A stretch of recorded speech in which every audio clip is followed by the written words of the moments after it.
The morning that changed everything. Captain had always prided himself on running the ship in the Pacific Fleet. The USS Meridian was his domain, and every sailor aboard knew that discipline and respect were not negotiable. At 42, had earned his reputation through 15 years of unwavering dedication to naval protocol and an almost supernatural ability to spot trouble before it started. The morning of September 15th began like any other aboard the destroyer. The sun painted the Pacific waters in brilliant shades of gold as the crew went about their morning routines.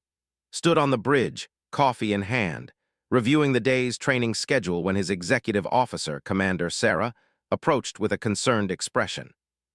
"Captain, we have a situation developing on the main deck," she reported, her voice carrying that particular tone that meant someone was about to have a very bad day. Set down his coffee and followed to the port side observation window. Below, near the forward gun turret, a small crowd had gathered around two figures engaged in what appeared to be an increasingly heated discussion. One was Petty Officer First Class Jake, a decorated gunner's mate known for his quick wit and occasional tendency to push boundaries. The other was a man didn't immediately recognize. The stranger appeared to be in his early 50s, wearing civilian clothes that looked expensive but practical.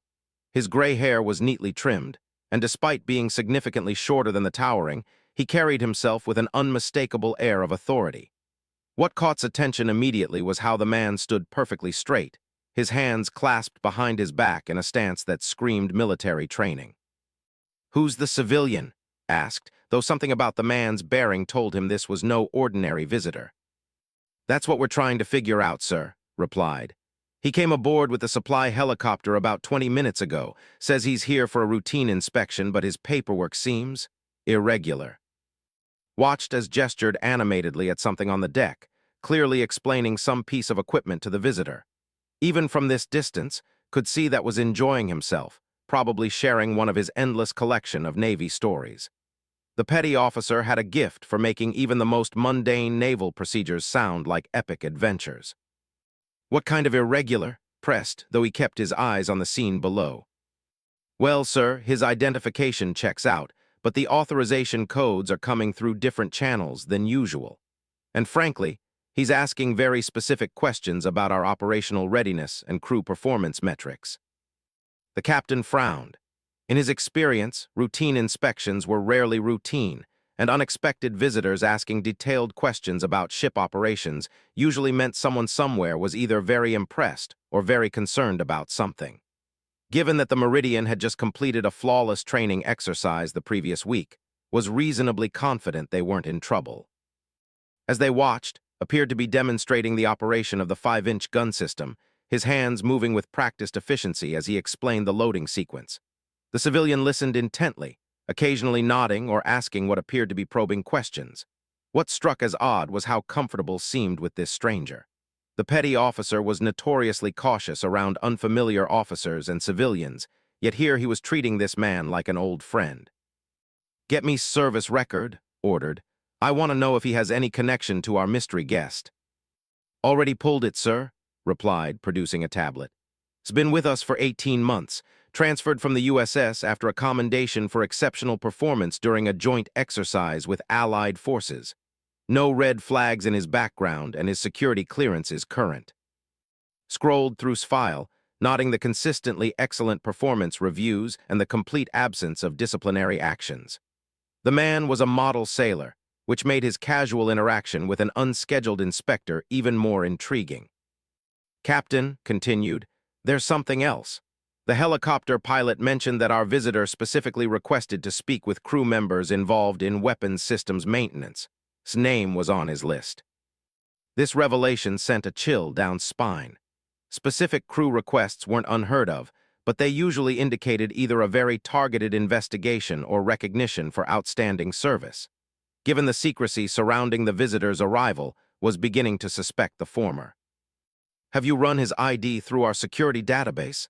asked, though he had a feeling he already knew the answer. "That's where it gets interesting, sir. His credentials are legitimate, but they're classified at a level that requires Admiral-level authorization to access.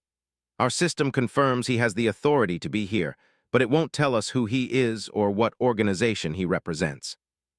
Felt his jaw tighten. Mystery inspectors with Admiral-level clearances were never good news.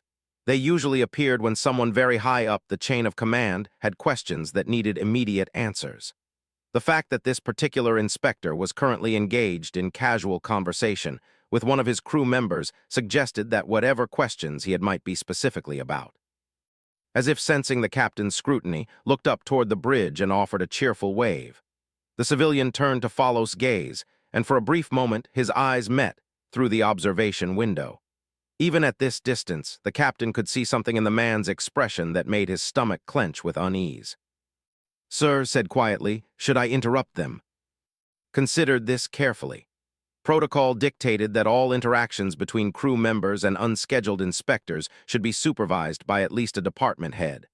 On the other hand, was clearly handling the situation professionally, and interrupting might suggest that the captain didn't trust his own crew. "Not yet," decided, "but I want you to position yourself where you can observe and intervene if necessary, and get Lieutenant Parker down there as the weapons department representative. I want an officer present for whatever this is." As moved to carry out his orders, remained at the window, watching the increasingly animated conversation below. Had produced what appeared to be a manual and was pointing to specific diagrams while the civilian leaned in for a closer look. Their interaction had the comfortable rhythm of two professionals discussing a shared interest, which only deepened the captain's unease. The morning sun climbed higher, casting sharp shadows across the deck as more crew members began to take notice of the unusual visitor. Could see sailors finding excuses to walk past the gun turret, their curiosity evident in their deliberate pace and lingering glances. Word was spreading through the ship that someone important was aboard, though nobody seemed to know exactly who or why. Its radio crackled to life. "Captain, this is the communications center. We're receiving a priority message from Pacific Fleet Command. Admiral's eyes only." The timing couldn't be a coincidence. Took one last look at and the mysterious visitor, then headed for the communications center, wondering what kind of storm was about to break over his carefully ordered world. Below on the deck, continued his enthusiastic explanation, completely unaware that his casual conversation with a curious stranger was about to turn his world upside down. The civilian listened intently, asking occasional questions that demonstrated a surprisingly deep understanding of naval weapon systems. If had known who he was really talking to, he might have chosen his words more carefully. But ignorance, as they say, is sometimes bliss, and for now was simply enjoying the rare opportunity to share his expertise with someone who seemed genuinely interested in learning, when jokes turned serious. Petty Officer Jake was having the time of his life. It wasn't often that someone with such genuine curiosity about naval operations came aboard, and this particular visitor seemed to have an almost academic interest in how things really worked rather than how they were supposed to work according to the manual. "So you're telling me," the gray-haired man said with a slight smile, "that your crew can actually achieve a sustained rate of fire 20% higher than the official specifications?" Grinned proudly. "Sir, those specifications were written by people who never had to actually operate this equipment under real conditions. My team has been working together for over a year now, and we've developed some techniques that the manual writers never thought of." What didn't notice was the slight tightening around the visitor's eyes at the word techniques. Innovation and efficiency were sources of pride. To someone with broader operational knowledge, unauthorized modifications to weapons procedures could represent serious protocol violations. "These techniques," the visitor continued carefully, "are they documented anywhere?" "Well, not officially," admitted, his enthusiasm making him oblivious to the potential implications. "But I've been keeping detailed notes. My plan is to eventually submit a formal recommendation through proper channels once I've gathered enough performance data." Lieutenant Parker approached at that moment, having been dispatched by Commander to observe the conversation. The weapons officer was a by-the-book Naval Academy graduate who believed that procedures existed for good reasons and should be followed without deviation. His arrival immediately changed the dynamic of the conversation. "Good morning," Parker said formally, his tone carrying the subtle authority that marked him as an officer. "I'm Lieutenant Parker, Weapons Department. Is there anything specific about our systems you'd like to review?" Felt a familiar sinking feeling. Whenever Lieutenant Parker appeared during informal discussions, conversations tended to become much more formal and much less fun. The visitor, however, seemed unperturbed by the officer's arrival. Actually, Petty Officer was just explaining some fascinating efficiency improvements your crew has implemented, the visitor said smoothly. I'd be very interested in hearing the official perspective on these modifications. Parker's expression shifted to carefully controlled concern. Unauthorized modifications to weapons systems were serious matters, and the fact that it had apparently been discussing them with an unknown civilian made the situation exponentially worse. Sir, Parker said to the visitor, might I ask what organization you represent? Of course, the visitor replied, producing credentials that Parker examined carefully. The lieutenant's face went through several expressions as he processed what he was seeing, finally settling on something between confusion and alarm. Watched this exchange with growing unease. The morning had started so promisingly, with an interesting visitor who seemed genuinely impressed by the crew's innovations. Now Lieutenant Parker was looking at the man's credentials like they might explode, and the casual atmosphere had been enjoying was rapidly evaporating. Is there a problem, Lieutenant? The visitor asked, though his tone suggested he already knew the answer.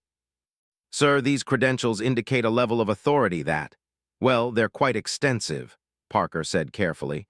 Perhaps we should continue this discussion in a more formal setting. Felt his stomach drop. Extensive authority usually meant someone important enough to end careers with a single recommendation. He began mentally reviewing everything he had said in the past hour, trying to remember if he had mentioned anything that could be construed as criticism of official procedures or, worse, insubordination. That won't be necessary, the visitor said calmly. I'm quite comfortable continuing our discussion here. In fact, I'm finding Petty Officer's insights quite valuable. This comment did nothing to reassure, who was beginning to realize that his enthusiastic explanations might have painted his crew as a group of cowboys who ignored established procedures. The last thing he wanted was to get his shipmates in trouble for the innovations they had worked so hard to perfect. Sir, interjected, I want to make it clear that all our procedures are within safety parameters and that we've never compromised operational security or effectiveness. I never suggested you had, the visitor replied, and something in his tone made look at him more carefully.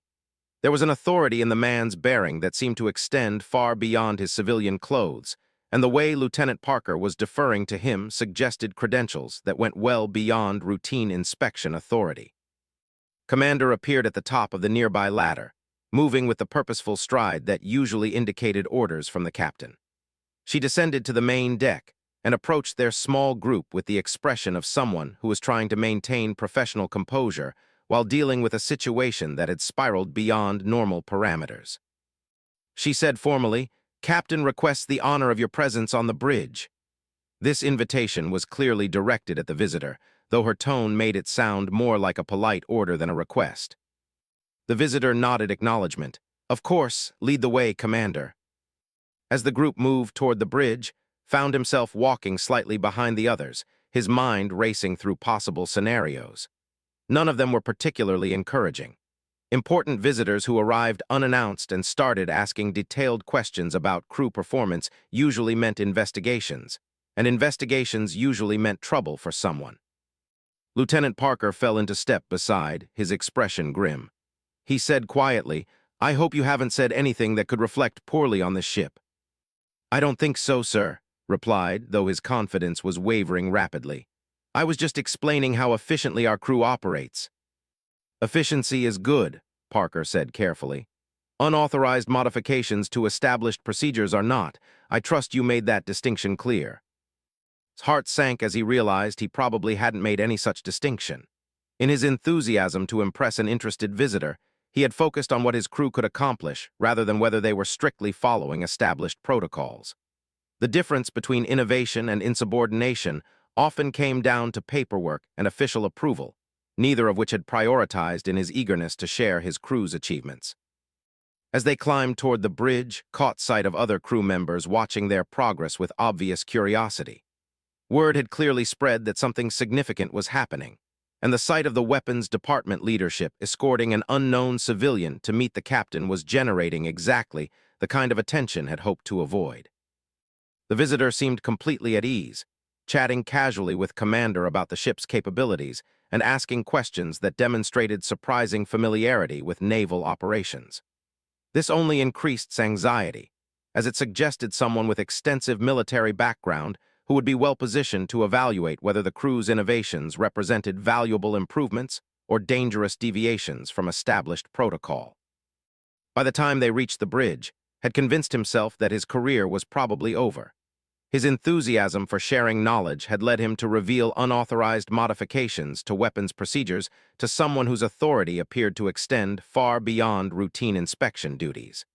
The best he could hope for now was that his crew wouldn't suffer for his mistake.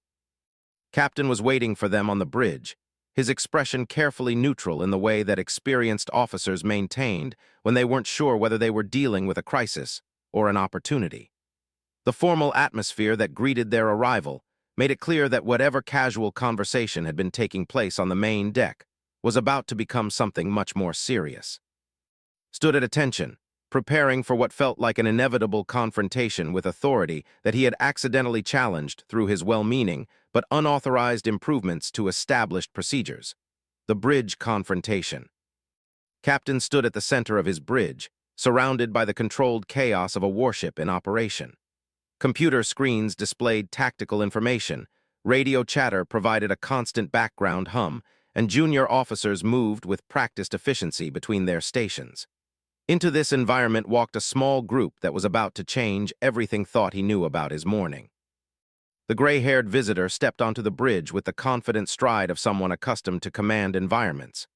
Noted immediately how the man's eyes swept the bridge, taking in the positioning of equipment, the efficiency of crew movements, and the overall state of readiness with the practiced assessment of someone who understood exactly what he was seeing. "Captain," Commander announced formally, "may I present our visitor?" The man extended his hand with a slight smile that didn't quite reach his eyes. "Captain, thank you for accommodating this unscheduled visit. I've been having a fascinating discussion with your crew about operational procedures." Accepted the handshake while studying the man's face, searching for clues about his identity and intentions. The visitor's grip was firm but not aggressive, his manner respectful but not deferential. These were the characteristics of someone accustomed to dealing with military officers as equals rather than superiors. "I understand you've been particularly interested in our weapons systems," said carefully, nodding how stood rigidly at attention behind Lieutenant Parker, his face pale with obvious anxiety. "Among other things," the visitor acknowledged. "Your petty officer has been quite informative about the innovations your crew has developed to improve operational efficiency." The way he said "innovations" made stomach tighten. In the context of unscheduled inspections and mysterious credentials, innovation could easily be interpreted as unauthorized deviation from established procedures. The fact that looked like he was preparing for a court-martial suggested that the young petty officer had reached the same conclusion. "Perhaps we should discuss this privately," suggested, gesturing toward his ready room adjacent to the bridge. "Actually, Captain, I'd prefer to continue in the presence of the crew members involved. Their perspective is quite valuable to my assessment." Assessment? The word hung in the air like a threat. Had commanded ships long enough to know that assessments by unknown authority figures rarely ended well for anyone involved. The fact that this particular assessment seemed to focus on unauthorized procedural modifications made the situation exponentially worse. Lieutenant Parker stepped forward slightly, his academy training asserting itself in the face of potential crisis. "Sir, I want to emphasize that any procedural variations implemented by our crew have been within established safety parameters and have not compromised our operational effectiveness." The visitor turned to study Parker with interest. "Are you suggesting that official procedures are somehow inadequate for optimal performance?" It was a trap question, and Parker recognized it immediately. Admitting that official procedures were inadequate would be criticism of naval command decisions. Denying it would undermine his defense of his crew's innovations. Watched his weapons officer struggle with the impossible choice, knowing that his own intervention might make things worse rather than better. Who had remained silent during this exchange, suddenly spoke up. "Sir, with respect, we've never claimed that official procedures are inadequate. We've simply found ways to execute those procedures more efficiently while maintaining complete safety and effectiveness." felt a moment of pride in careful wording, though he wondered if the distinction would matter to someone conducting an official assessment. The visitor, however, seemed genuinely interested in explanation. "Can you give me a specific example?" Glanced at Lieutenant Parker, who nodded almost imperceptibly. "Well, sir, the official loading sequence for our main gun requires 17 discrete steps with specific timing intervals. Through practice and coordination, our crew has developed a rhythm that maintains all safety protocols while reducing cycle time by approximately 15%. And this improved timing is based on unauthorized modifications to established procedures." The question was delivered in a conversational tone, but could hear the steel beneath it. This was the moment when careers could end and disciplinary actions could begin. His answer would determine whether his crew's efforts to excel would be recognized as initiative or condemned as insubordination. "No, sir," replied firmly. "It's based on better coordination and communication between crew members. We haven't changed any procedures, we've just gotten better at executing them." The visitor considered this explanation while studying earnest expression. The bridge had fallen silent except for the essential communication chatter, as everyone present recognized that they were witnessing a pivotal moment in the ship's recent history. "Show me," the visitor said finally. The request caught everyone off guard, had expected continued questioning, not a practical demonstration. Lieutenant Parker looked uncertain, while appeared torn between eagerness to prove his point and concern about the implications of complying. "Sir," Commander interjected, "perhaps we should arrange a formal demonstration at a more appropriate time." "Now is perfectly appropriate," the visitor replied with authority that brooked no argument. "I want to see exactly what Petty Officer has described." Found himself at a crossroads. He could insist on delaying the demonstration while he investigated his visitor's credentials more thoroughly, potentially appearing obstructive and protective of unauthorized procedures. Or he could allow the demonstration to proceed, risking exposure of any actual procedural violations that might exist. "Very well," decided. "Lieutenant Parker, prepare a demonstration of the loading sequence. Safety protocols will be strictly observed." As Lieutenant Parker moved to organize the demonstration, noticed that the visitor was watching with an expression that seemed almost amused. There was something in the man's bearing that suggested this entire situation was proceeding according to his expectations, rather than spiraling into crisis as had feared. Meanwhile, was clearly struggling with mixed emotions. Part of him was excited about the opportunity to demonstrate his crew's capabilities to someone who appeared to have significant authority. Another part was terrified that the demonstration would reveal flaws or violations that would result in disciplinary action. The visitor moved to a position where he could observe both the gun crew's actions and the bridge crew's reactions. His placement suggested familiarity with naval operations and an understanding of how such demonstrations were typically conducted. Found this knowledge both reassuring and concerning, as it indicated someone with extensive military background whose current role remained mysterious. "Captain," the visitor said quietly, "your crew's professionalism is quite impressive. I hope you realize what an asset you have in Petty Officer." The comment was clearly intended to be encouraging, but couldn't shake the feeling that there was more to this situation than a routine evaluation of crew performance. The visitor's knowledge, authority, and specific interest suggested a purpose that extended beyond standard inspection procedures. As they prepared to move to the gun deck for the demonstration, wondered if he was about to witness his crew's finest moment or the beginning of a very serious problem. The visitor's enigmatic smile suggested that he already knew which it would be, the demonstration and discovery. The main deck buzzed with anticipation as word spread that the mysterious visitor was about to witness a live demonstration of the gun crew's capabilities. Sailors found reasons to be in the vicinity, their curiosity overriding their usual adherence to duty stations.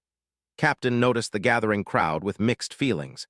Their interest demonstrated pride in their shipmates, but it also meant that whatever happened next would have a very large audience. Felt the weight of dozens of eyes as he moved to position his crew around the 5-inch gun mount. These were sailors he had worked with for months, men and women who trusted his leadership and had contributed their own ideas to the efficiency improvements they had developed together.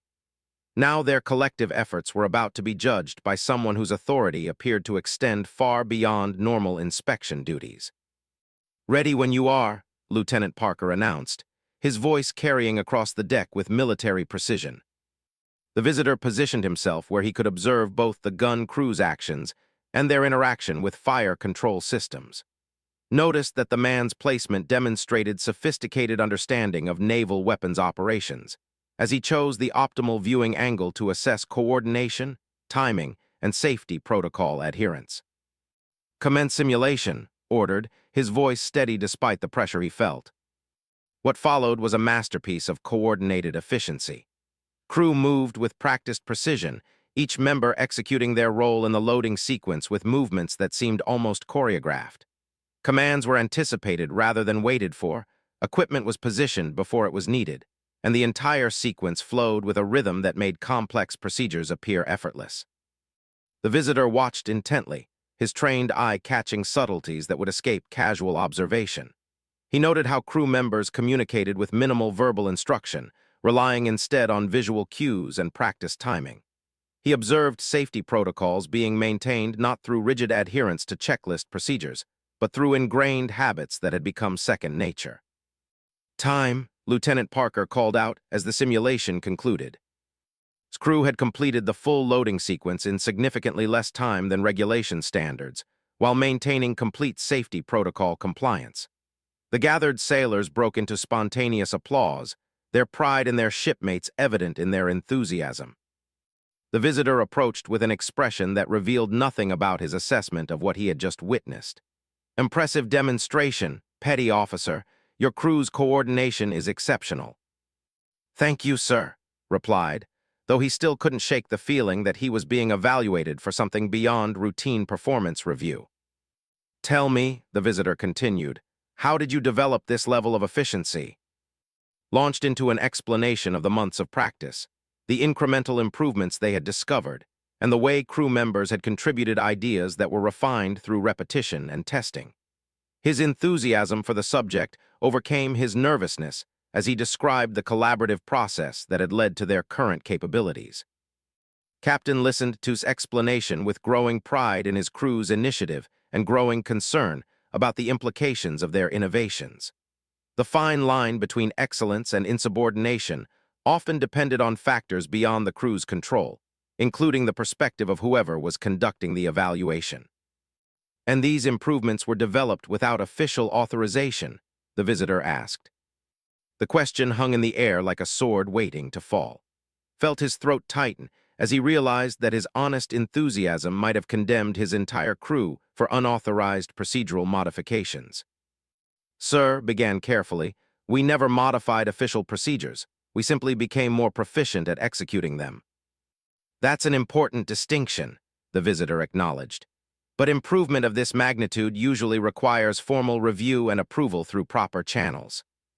Lieutenant Parker stepped forward, ready to accept responsibility for his department's actions. "Sir, any oversight in proper documentation is my responsibility as department head." The visitor studied Parker's earnest expression, then turned back too. "And you, petty officer, what's your assessment of your crew's performance?" Straightened to attention. "Sir, I believe my crew performs their duties with exceptional skill and dedication. We take pride in exceeding standards while maintaining complete safety and effectiveness." "Exceeding standards," the visitor repeated thoughtfully. "That's exactly what I observed." Something in the man's tone made Captain study his expression more carefully. There was a quality to his assessment that suggested approval rather than criticism, though couldn't identify what had triggered this impression. Commander approached with a communication tablet, her expression indicating urgent business. "Captain, the priority message from Fleet Command requires immediate attention." Accepted the tablet and quickly scanned its contents. His expression shifted dramatically as he read, his face cycling through surprise, concern, and something approaching shock. The message was brief but explosive in its implications. "Sir," said to the visitor, his voice carefully controlled, "might I have a word with you privately?" The visitor nodded and followed to a quiet corner of the deck, leaving and his crew wondering what new development was about to complicate their already complex situation. "According to this communication," said quietly, showing the visitor the tablet, "Fleet Command has been unaware of any scheduled inspection of this vessel." The visitor glanced at the message without apparent concern. "That's correct, Captain." "Then might I ask exactly who you are, and what authority you have to be conducting evaluations aboard my ship?" The visitor smiled slightly, reaching into his jacket to produce credentials that made his eyes widen dramatically. The captain's carefully maintained composure cracked as he processed what he was seeing. "Admiral," said quietly, his voice carrying shock and dismay in equal measure. The revelation sent shockwaves through understanding of the morning's events. An admiral conducting unscheduled evaluations meant scrutiny at the highest levels of naval command. His casual conversation with an interested visitor suddenly became a petty officer unwittingly discussing procedural innovations with one of the most senior officers in the Pacific Fleet. "Admiral," the visitor said formally, introducing himself properly for the first time. "And before you begin apologizing for your crew's frankness, Captain, let me assure you that their honesty has been quite refreshing." Felt his world shift as he realized that everything he had witnessed that morning needed to be through the lens of flag officer scrutiny. His enthusiastic explanations, Lieutenant Parker's defensive posture, and his own careful navigation of potential crisis all took on new significance when viewed as performance evaluation by someone with authority to influence their careers with a single recommendation. Meanwhile, continued to stand with his crew, unaware that his morning conversation had been with an admiral whose assessment would likely influence not just their immediate future, but potentially their entire naval careers.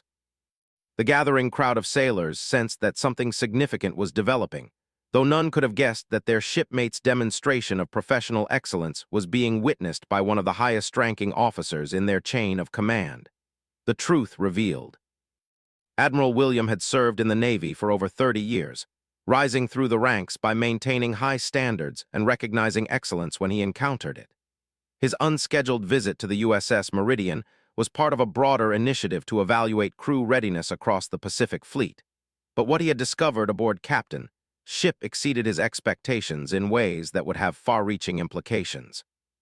Captain struggled to process the revelation that his mysterious visitor was actually Admiral, whose reputation for both excellence and fairness was legendary throughout the fleet. The Admiral's decision to conduct his evaluation in civilian clothes, and without announcement, had created a situation where the crew had demonstrated their capabilities without the artificial polish that usually accompanied flag officer visits. "Captain," Admiral said quietly, "I owe you an explanation for this unconventional approach." Nodded, still recovering from the shock of learning that he had spent the morning watching one of his petty officers casually discussing weapons procedures with a 3-star admiral. "The Pacific Fleet has been experiencing challenges with crew retention and performance standards," continued. "Too many of our ships are operating at minimum acceptable levels rather than pursuing excellence. I wanted to observe how crews actually perform when they're not being formally evaluated." The implications of this statement were significant. If Admiral was conducting widespread informal evaluations, it suggested that senior naval leadership was concerned about fleet-wide performance issues that extended far beyond any individual ship or crew. "What I've observed here today," continued, "represents exactly the kind of initiative and excellence that we need to encourage throughout the fleet." Meanwhile, and his crew remained on the main deck, unaware that their demonstration had just received the highest possible endorsement from fleet leadership, was beginning to relax, as the Admiral's body language and tone had seemed increasingly positive throughout their interaction. Lieutenant Parker approached with a concerned expression. "I think we may have a bigger situation than we realized." "What do you mean, sir?" "That man's credentials indicate flag rank authority. I'm beginning to suspect that our casual conversation this morning was actually a formal evaluation by very senior leadership." Felt his stomach drop as the full implications of this possibility hit him. If their visitor was indeed a flag officer, then everything had said about unauthorized procedural improvements would be scrutinized at the highest levels of naval command. Admiral returned to the main deck with Captain, his bearing now openly displaying the authority he had previously concealed. The assembled sailors immediately recognized the change in atmosphere, even if they didn't yet understand its cause. "Petty officer," Admiral called out, his voice carrying the unmistakable tone of command authority. Approached and stood at rigid attention, prepared for whatever consequences his morning's honesty might have earned him. "Son," the Admiral began, "I need to tell you something important. My name is Admiral, and I've been conducting an informal evaluation of crew performance throughout the Pacific Fleet." The words hit like a physical blow. An admiral. He had spent the morning treating a three-star flag officer like an interested tourist, discussing unauthorized procedural improvements and crew innovations with someone who had the authority to end careers with a single recommendation. "Sir," began, preparing to apologize for his presumption, but Admiral held up a hand to stop him. "Before you say anything else, let me tell you what I observed here today. I saw a crew that has achieved exceptional performance through dedication, teamwork, and intelligent application of established procedures. I saw sailors who take pride in excellence and who have found ways to exceed standards while maintaining complete safety and effectiveness." Blinked in surprise. This was not the criticism he had expected. "More importantly," Admiral continued, "I saw leadership at every level that encourages initiative while maintaining discipline. Your innovations represent exactly the kind of thinking that makes our Navy strong." Captain stepped forward. "Admiral, if I may ask, what are your recommendations regarding our crew's performance?" Admiral smiled broadly, his first completely unguarded expression of the morning. "Captain, I'm recommending the USS Meridian as a model for fleet-wide best practices. Its crew will be featured in a training program designed to demonstrate how individual initiative can improve overall performance without compromising safety or effectiveness." The announcement sent shockwaves through the assembled crew. Recognition at the fleet level meant career advancement opportunities and assignment to prestigious positions throughout the Navy. For it meant validation that his efforts to excel had been not just acceptable, but exemplary. "Furthermore," Admiral added, "I'm recommending Petty Officer for advancement and assignment to the Naval Weapons School as an instructor. His ability to develop and teach improved procedures makes him exactly the kind of sailor we need training the next generation." Felt the deck sway beneath him, though he knew the sea was calm. Assignment to the weapons school was a career-defining opportunity that would establish him as a subject matter expert and leader within the naval community. Lieutenant Parker stepped forward with obvious pride. "Sir, his performance has been consistently outstanding throughout his assignment to this ship. He represents the very best of naval professionalism." Admiral nodded acknowledgement to Parker. "Lieutenant, your leadership of this department reflects equally well on your capabilities. I'll be including commendations for the entire weapons department in my report." The gathering crowd of sailors burst into spontaneous applause, their pride in their shipmates overwhelming their usual military decorum. Captain found himself grinning despite his efforts to maintain proper flag officer protocol. Admiral addressed the entire crew. "Sailors, what I've witnessed aboard the USS Meridian today represents the highest traditions of naval service. Your dedication to excellence, your willingness to take initiative, and your commitment to supporting each other make this ship a model for the entire fleet." As the morning's events concluded, reflected on how dramatically his world had changed in just a few hours. What had begun as a casual conversation with an interested visitor had become recognition at the highest levels of naval leadership for efforts he had pursued simply because they represented the right way to do his job. Captain approached as the crowd dispersed. "You should know that your honesty and professionalism this morning made the difference between a routine inspection and fleet-wide recognition. Your willingness to explain what you really do rather than what you're supposed to do gave Admiral exactly the insight he was looking for." Smiled, finally beginning to relax after hours of emotional roller coaster. "Thank you, sir. I just tried to do my best." "That," Admiral said, overhearing the exchange, "is exactly what every sailor should aspire to do. And the next time someone asks you about your crew's capabilities, remember that doing your best is always the right answer, regardless of who's asking the question." As Admiral prepared to depart, realized that the morning's lesson extended far beyond weapons procedures and crew efficiency. Sometimes the most important conversations happened when you least expected them, and treating every interaction with professionalism and honesty was the best preparation for any situation. The USS Meridian would return to its normal routine, but the crew would carry with them the knowledge that excellence had been recognized at the highest levels, and that their efforts to exceed standards had earned them a place among the fleet's most distinguished ships.